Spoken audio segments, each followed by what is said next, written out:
All right, so today I want to share very quickly a trick that I use on the HX Stomp XL or the HX Stomp, whatever. It has to do with clarity of playing. And basically, as you can see on the screen here, what I do, I set up a second line that is a distortion pedal, and I will try with a couple of different distortion pedals. And this is the sound without that second line, so to speak.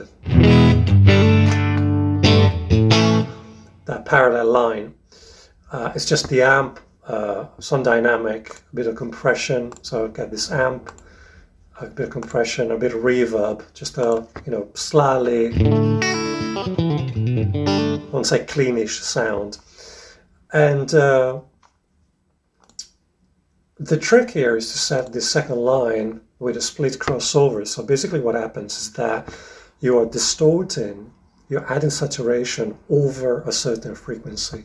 So you will have that point as a split crossover, reverse, because obviously I want to add over a certain frequency.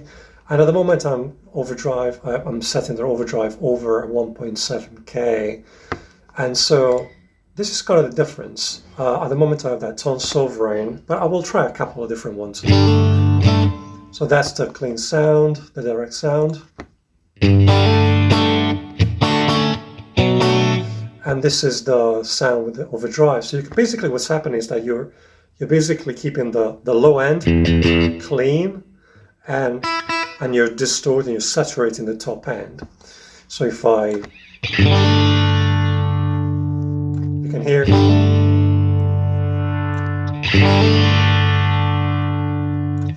I have a little looper here, and I've recorded a little loop. So I'm going to play that. I'm going to start to tweak the different settings.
So you can hear that, I mean, it's subtle, but when you play, you really feel it. And basically you're keeping the low end clean and adding saturation at the top end, which is what happens a lot of times when you use tube amps, basically. So this is the inverse of when you have that, you add the octave down, the Boss OC3. I made a video about it a while back, so you can check out that video. We'll link it in the description. So you're basically splitting the signal in frequencies, and the bass, the octave is going to affect the lower frequencies only, so you can play a solo at the top and play a bass with the lower strings. This is kind of the opposite of that, and you can basically add other things as well. Let's say other than having the reverb here, I will have the reverb within that split, so to speak. And you can play around with a frequency. Again, I'm going to play that.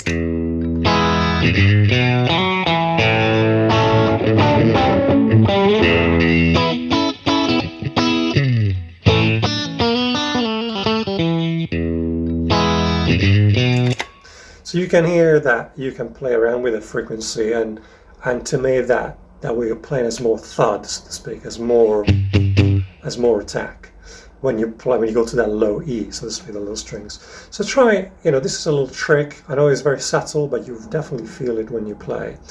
And I will add this patch to the my presets folder that is again free to download, or if you feel generous you can make a donation.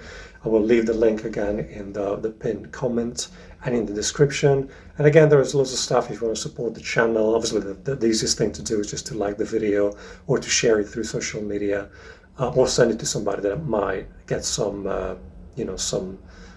some value out of this. All right, that was a very short video, but I hope it will make a difference in your playing. I think it does in my case, especially when you record it. It softens up the top end and makes things a bit more realistic, so to speak.